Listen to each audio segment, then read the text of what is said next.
Doctor बाबा साहब अम्बेडकर की जयंती पूरे देश में और पूरी दुनिया में बहुत ही जल्लोष से साजरी होती है, मनाई जाती है, करने का काम कर रही है। प्रेस मीडिया के माध्यम से कहीं ना कहीं कांग्रेस को डराने का काम कर रही है, कांग्रेस के नेताओं को मैसेज देने का काम कर रही है। प्रेस मीडिया के माध्यम से भारतीय जनता पार्टी की युति में ईवीएम की मशीन है, वो 300 नहीं वो 500 सीट्स भी ला सकते हैं। पुलिस इतनी समझदार है कि किसी को भी गलत या झूठे मुकदमा में न फंसाते हुए इन्वेस्टिगेशन के अंत में निश्चित रूप से सही काम करती है। नमस्कार, अगर आपको हमारा ये वीडियो पसंद आया हो तो इसे लाइक और शेयर जरूर करें और हाँ, हमें सब्सक्राइब और फॉलो करना ना भूलें ताकि आप देश और दुनिया की कोई खबर मिस ना करें।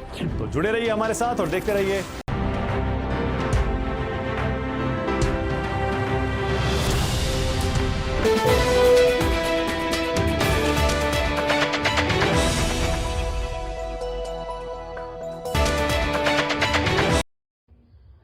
आजाद भारत के पहले कानून मंत्री, भारतीय संविधान निर्माता, भारत रत्न डॉक्टर बाबा साहेब भीमराव अंबेडकर का जन्मदिन पूरे महाराष्ट्र में एक पर्व की तरह धूमधाम से मनाया जाता है। भारत रत्न डॉक्टर बाबा साहेब भीमराव अंबेडकर साहब के जन्म के मौके पर राष्ट्रवादी कांग्रेस पार्टी के मुंबई युवा अध्यक्ष एडवोकेट नीलेश भोसले जी ने राष्ट्रवादी कांग्रेस पार्टी की तरफ से जन्मदिन के मौके पर देशवासियों को हार्दिक शुभकामनाएं एवं बधाइयां नेट सेवन के माध्यम से देते हुए कहा कि डॉक्टर बाबा साहब अम्बेडकर की जयंती पूरे देश में और पूरी दुनिया में बहुत ही जल्लोष से साजरी होती है, मनाई जाती है। और पूरे देश दुनिया में 14 अप्रैल को एक बार ये त्यौहार शुरू होने के बाद में जब तक बारिश नहीं खत्म हो जाती या बारिश शुरुआत नहीं हो जाती तब तक ये त्यौहार चालू रहता है। बाबा साहब अम्बेडकर की जयंती निश्चित रूप से लोगों में एक ऊर्जा भरने का काम करती है। दबे कुचले लोगों को अपना हक दिलाने का जिस बाबा साहब ने काम किया, आज उनकी याद में हम उनका जन्मदिन बड़े जोश से जल्लोष से मनाने का काम करते हैं। और निश्चित रूप से पूरे देश में, दुनिया में, महाराष्ट्र में और विशेषता मुंबई में इसकी बड़ी धूमधाम रहती है। और जैसे बाकी त्यौहार रहते हैं, जैसे दिवाली हो गया, ईद हो गया, क्रिसमस हो गया, न्यू ईयर होगा, उससे कई बड़े पैमाने पे बाबा साहब अम्बेडकर की जयंती पूरे देश में अच्छी तरीके से साजरा करने का हम लोग काम करते हैं। जैसा कि अभी ये पॉलिटिकल में सवाल पूछ रहा हूँ अभी फ़िलहाल, तो मैं ये जानना चाहता हूँ कि अभी होम मिनिस्टर साहब ने कहा है कि हम 300 सीट प्लस लेके आएंगे 2024 के चुनाव में, तो ये क्या सेटिंग है और किस तरह की सेटिंग है? आप इसके बारे में क्या अपनी प्रक्रिया दे रहे हैं? भारतीय जनता पार्टी की युति में ईवीएम की मशीन है, वो 300 नहीं वो 500 सीट्स भी ला सकते हैं। होम मिनिस्टर साहब को शायद उस पर ज़्यादा भरोसा होगा, इसलिए उन्होंने कहा होगा उससे ज़्यादा बात करना उचित नहीं होगा। अभी कुछ दिनों पहले सोनिया गांधी जी का बयान आया था कि अखबार में लिख के पब्लिक को डरवाओ मत, जो पब्लिक करेगी वो हमारे साथ करेगी। इसका क्या मतलब होगा? निश्चित रूप से किसी भी देश में लोकतंत्र में लोग निर्णय लेते, इसमें कोई दो राय नहीं है। लेकिन जिस प्रकार से भारतीय जनता पार्टी कहीं ना कहीं एक डिक्टेटरशिप वाला माहौल बना के या तानाशाही वाला माहौल बना के लोगों में एक भ्रम निर्माण करने का काम कर रही है, प्रेस मीडिया के माध्यम से कहीं ना कहीं कांग्रेस को डराने का काम कर रही है, कांग्रेस के नेताओं को मैसेज देने का काम कर रही है प्रेस मीडिया के माध्यम से कि अगर आप शांत नहीं रहे, अगर आपने मोदी जी का विरोध किया, इस देश की सरकार के गलत नीतियों का विरोध किया, तो आपको जेल में डाल दिया जाएगा। ईडी में आपके खिलाफ केस बनाई जाएगी, इनकम टैक्स में केस बनाई जाएगी, पुलिस में कोई अफरा तफरी वाली केस बनाई जाएगी। तो ऐसा डराने का माहौल बना के कोई भी देश की सरकार लंबे समय तक नहीं चली है। मुझे लगता है बीजेपी के सारे मंत्रियों को, सरकार में शामिल सभी नेताओं को इस बात का ज्ञात होना चाहिए और हो सके उतना कम शब्दों में अपनी बात रखते हुए लोगों को न डराते हुए ज़्यादा सुविधा कैसे लोगों तक पहुँचाई जाए उस पर काम करनी चाहिए। अभी फ़िलहाल अगर महाराष्ट्र की हम बात करें तो अजीत दादा पवार साहब का जो 2-3 मामला था, वो केस से चार्जशीट से फाइल से नाम हटा दिया गया है। उसके बारे में क्या ख्याल है आपका?